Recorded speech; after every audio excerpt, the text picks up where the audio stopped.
ನಮಸ್ಕಾರ ಎಲ್ಲ ನನ್ನ ಪ್ರೀತಿಯ ಕನ್ನಡ ಜನತೆಗೆ ಹಾಗೂ ನನ್ನ ವೀಕ್ಷಕರಿಗೆ ನಮಸ್ಕರಿಸುತ್ತಾ ಇವತ್ತಿನ ಈ ಸಂಚಿಕೆಯಲ್ಲಿ ನಂಬರ್ 2 ಬಗ್ಗೆ ನೋಡೋಣ.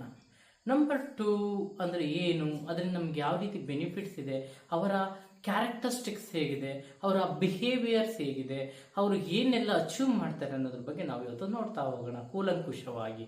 ಅದಕ್ಕಿಂತ ಮೊದಲು ನನ್ನ ಕುಲದೇವತೆಯಾದಂತಹ ಲಕ್ಷ್ಮೀ ರಂಗನಾಥ ಸ್ವಾಮಿ, ಗವಿ ರಂಗನಾಥ ಸ್ವಾಮಿ, ಗುಂಡಪ್ಪ ಸ್ವಾಮಿಯ ಪಾದಾರವಿಂದಗಳಲ್ಲಿ ನಮಸ್ಕರಿಸುತ್ತಾ, ನಿಮಗೆ ಎಲ್ಲರೂ ಗೊತ್ತಿದೆ ಏನು, ನಿಮಗೆ ನಂಬರ್ 2 ಅಂದ್ರೆ ಏನು. ಎಲ್ಲರೂ ಕೂಡ ವಿನ್ ಆದವು, ಎಲೆಕ್ಷನಲ್ಲಿ ವಿನ್ ಆದ ತಕ್ಷಣ ಇಲ್ಲ ಯಾವುದೋ ಒಂದು ಅಚೀವ್ಮೆಂಟ್ ಮಾಡಿಬಿಟ್ಟು ಯಾವುದೋ ಕೋರ್ಟಲ್ಲಿ ಒಂದು ಕೇಸ್ ಗೆದ್ದಿದ ತಕ್ಷಣ ನಂಬರ್ 2 ನಂಗೆ ಇಟ್ಕೊಂಡ್ಬಿಡ್ತಾರೆ. ಏನು ಇಟ್ಕೊಂಡಿದ್ವಿ, ವಿನ್ ಆಗಿಬಿಟ್ಟಿದ್ದೀವಿ, ಜಯವನ್ನು ಸಾಧಿಸ್ಬಿಟ್ಟಿದ್ದೀವಿ ಅನ್ನೋ ಭಾವನೆ ಎಲ್ಲರಲ್ಲೂ ಇರುತ್ತದೆ.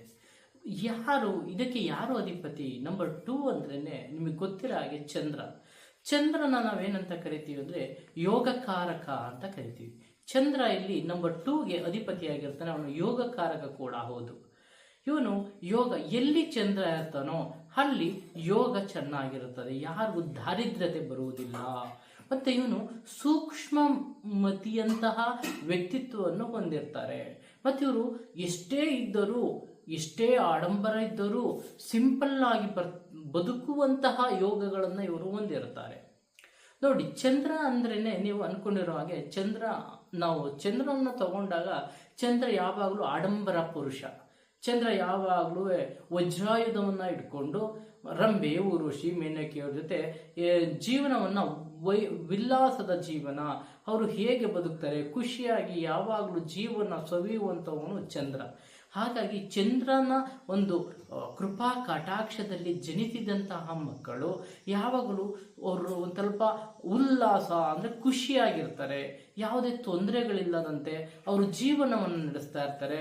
ಅವರಿಗೆ ತೊಂದರೆ ಬಂದರೆ ಸ್ವಲ್ಪ ಕಷ್ಟ ಸಾಧ್ಯವಾಗುವಂತಹ ಒಂದು ಟೈಮಿಂಗ್ಸ್ ಅನ್ನೋ ಒಂದು ಲಿಮಿಟೇಷನ್ ಅಲ್ಲಿ ಚಂದ್ರ ದಶ ಇರಬಹುದು, ದಶಭುಕ್ತಿಗಳನ್ನು ನೋಡಿಕೊಂಡು ನೀವು ಅದನ್ನು ನಾವು ಪಂಚಾಂಗದಲ್ಲಿ ನೋಡಿ ನಾವು ನಿಮಗೆ ನಿಮ್ಮ ಡೇಟ್ ಆಫ್ ಬರ್ತ್ ಅನ್ನ ನೋಡಿ ನಿಮಗೆ ದಶಾಭುಕ್ತಿಗಳನ್ನು ಎಕ್ಸ್ಪ್ಲೈನ್ ಮಾಡೋದ್ರ ಮೇಲೆ ಅದು ಡಿಪೆಂಡ್ ಆಗಿರುತ್ತೆ. ನಿಮ್ಮ ಜಾತಕವನ್ನು ನೋಡಿದ ಮೇಲೆ ನಾವು ಹೇಳಬಹುದೇ ಹೊರತು ಹಾಗೆ ಹೇಳಲು ಸಾಧ್ಯವಿಲ್ಲ. ಹಾಗಾಗಿ ಇವರು ಅಷ್ಟಿದ್ದರೂ ಕೂಡ ಸ್ಮೂತ್ ಆಗಿ ಜೀವನವನ್ನು ನಡೆಸ್ತಾರೆ. ಇವರು ಎಲ್ಲೂ ವೈಲೆಂಟ್ ಆಗಲ್ಲ. ಇವರು ಯಾವುದೇ ಕಾರಣಕ್ಕೂ ಯಾರ ಜೊತೆ ಸಿಟ್ ಮಾಡ್ಕೊಳ್ಳೋದಾಗ್ಲಿ, ಕೋಪ ಮಾಡ್ಕೊಳ್ಳೋದಾಗ್ಲಿ, ಮತ್ತೆ ಇನ್ನೊಬ್ಬರಿಗೆ ದ್ರೋಹ ಅಂದ್ರೆ ಒಂದು ಫಿಸಿಕಲಿ ಫೈಟ್ ಮಾಡೋದಾಗ್ಲಿ ಮಾಡಲ್ಲ. ಇವರು ಎಲ್ಲವನ್ನು ಯುಕ್ತಿಯಿಂದ ಮಾಡ್ತಾರೆ. ಇವರು ತಲೆಯನ್ನ ಯೂಸ್ ಮಾಡ್ತಾರೆ, ಇವರು ಕೈನ ಯೂಸ್ ಮಾಡಲ್ಲ, ಇವರು ತಲೆ ಯೂಸ್ ಮಾಡ್ತಾರೆ. ಅಲ್ಲಿಗೆ ಇವರು ತುಂಬಾ ನಿಪುಣರು, ಯೋಚನಾಶೀಲ ವ್ಯಕ್ತಿಗಳು. ಏನ್ ಮಾಡಬೇಕು, ಏನ್ ಮಾಡಬಾರ್ದು ಅನ್ನೋದ್ರ ಬಗ್ಗೆ ಇವರಿಗೆ ತುಂಬಾ ನ್ಯಾಕ್ ಇರುತ್ತದೆ. ಹಾಗಾಗಿ ಇವರು ಏನೇ ಕಷ್ಟ ಬಂದರೂ ಸೂಕ್ಷ್ಮತೆಯಾಗಿ ಅದನ್ನ ಪರಿಹರಿಸಿಕೊಳ್ಳುವ ರೀತಿಯಲ್ಲಿ ಇವರು ಕಾನ್ವರ್ಜೇಷನ್ ಅಥವಾ ಅವರ ವ್ಯಕ್ತಿತ್ವವನ್ನ ಮುಂದೂಡಿಸ್ಕೊಂಡು ಹೋಗ್ತಾರೆ. ಅದೇ ರೀತಿ ಇವರು ಏನಂದ್ರೆ ಎಷ್ಟೇ ಕೋಪಿಸ್ಟರಿದ್ರು ಕೂಡ ಅವರ ಜೊತೆ ಸ್ಮೂತ್ ಆಗಿ ಹ್ಯಾಂಡ್ಲ್ ಮಾಡುವಂತ ಒಂದು ಗುಣವನ್ನ ಇವರು ಹೊಂದಿರ್ತಾರೆ.